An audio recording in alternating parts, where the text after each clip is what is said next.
The Auditor-General provides assurance to Parliament on the accountability and performance of the Victorian public sector. The Auditor-General conducts financial audits and performance audits and reports on the results of these audits to Parliament. On the 3rd of September 2014, the Auditor-General tabled his performance audit report, Managing Landfills. Although in Victoria we are getting better at reusing and recycling, landfills are still an essential part of our waste management system. Landfills pose a range of risks that require better practice management across all stages of their life cycle to minimise the risks to acceptable levels.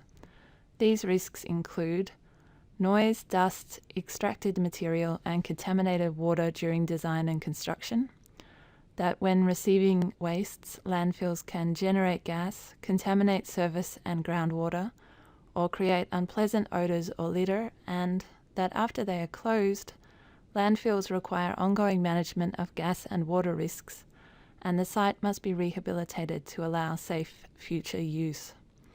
Landfill risks and impacts range from short-term or localised environmental hazards and amenity impacts as a result of odour, litter or dust, to major and long-term environmental and health hazards due to landfill gas migration or contaminated water leaching into surface and or groundwaters.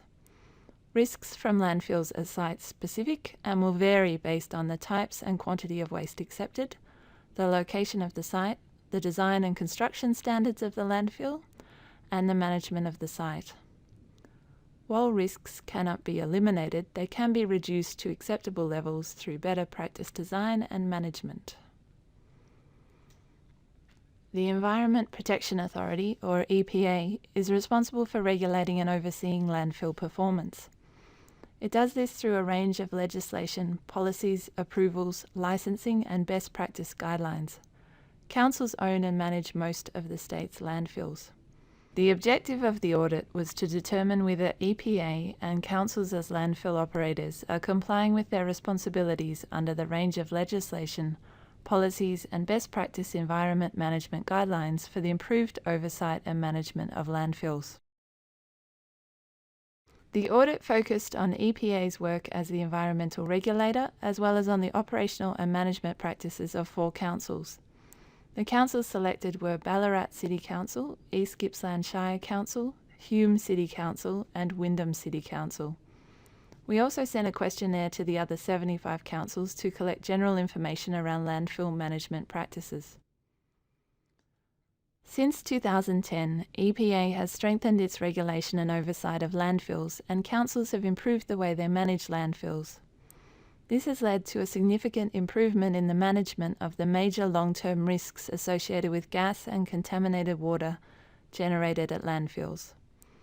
However, further work is needed to better manage the short-term and localised risks to the environment and surrounding community amenity arising from landfills as a result of poor daily operational, rehabilitation and aftercare practices and their oversight. If poorly managed, these risks can escalate. Councils have improved the way they identify and manage landfill risks, but they are not yet meeting all their responsibilities and obligations for the operation, rehabilitation and aftercare of landfills at active and closed sites, have not fully understood all their responsibilities, particularly for closed landfills, have poor processes for prioritising management actions to address risks, and have been slow to implement some actions. The 4 audited councils all met EPA's standards for the design and construction of new landfill areas and EPA's licence requirements for the assessment, monitoring and auditing of landfill risks.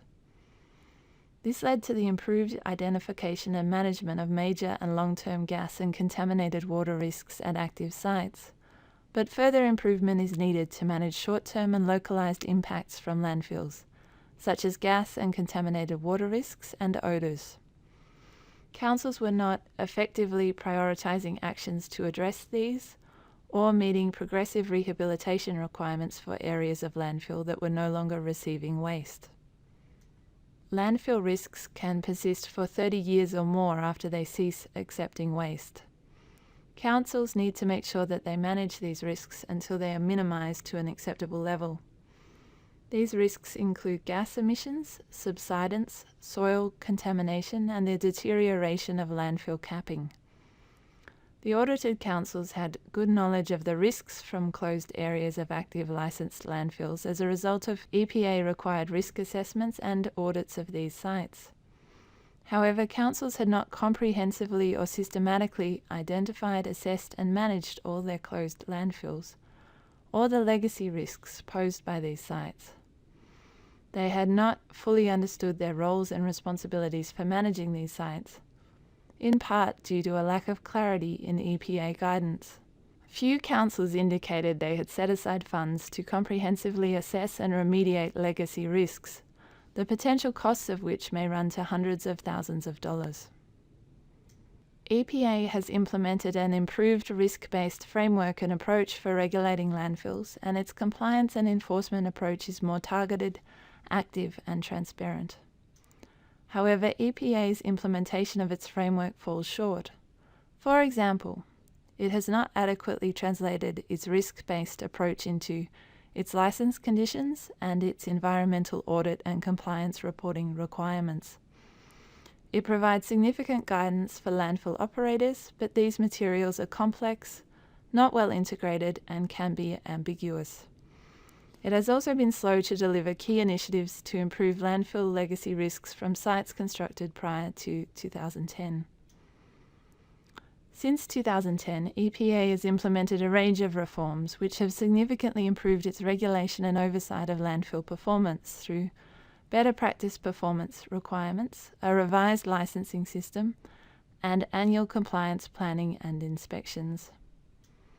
However, EPA needs to further improve to ensure these reforms are fully effective in regulating and overseeing landfill performance.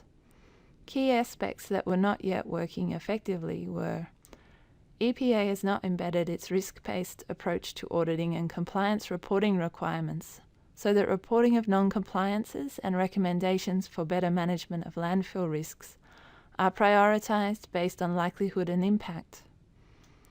Its standard license conditions do not address site-specific risks at individual landfill sites.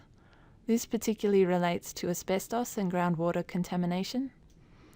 The roles and responsibilities of landfill owners, particularly in relation to closed landfills, were not clear or well understood by councils. EPA's approach to driving and monitoring compliance, including its enforcement activities, has significantly improved over the past 4 years. It is now more risk-based, targeted, transparent, and active.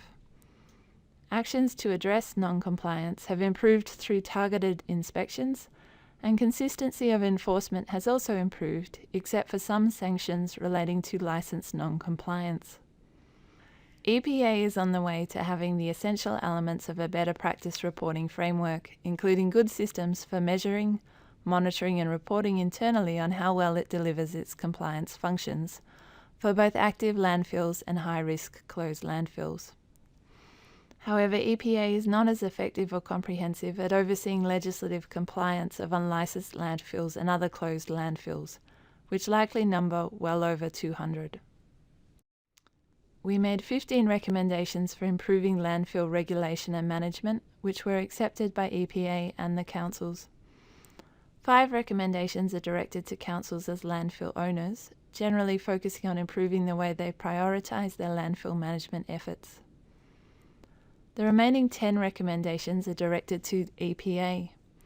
The key recommendations include developing a more strategic and systematic approach to addressing landfill risks and issues, and ensuring its risk-based approach is translated through to its licenses and compliance and audit reporting requirements. The remaining recommendations will improve EPA's risk-based approach to the regulation and oversight of landfill performance. This audit formed part of a series of audits investigating the regulation and management of waste in Victoria. Their findings have contributed to major reforms in this area. The recommendations from this audit will be relevant to other regulators as they seek to encourage compliance and mitigate the risk of harm. As part of the Auditor-General's new follow-up process, agencies will be asked to report on progress made on implementing recommendations within the next 12 to 18 months. our reports are available on our website. If you have any questions about this or other reports, or if you have anything else you would like to discuss with us, including ideas for future audit topics, please call us on 038601 7000 or contact us via our website.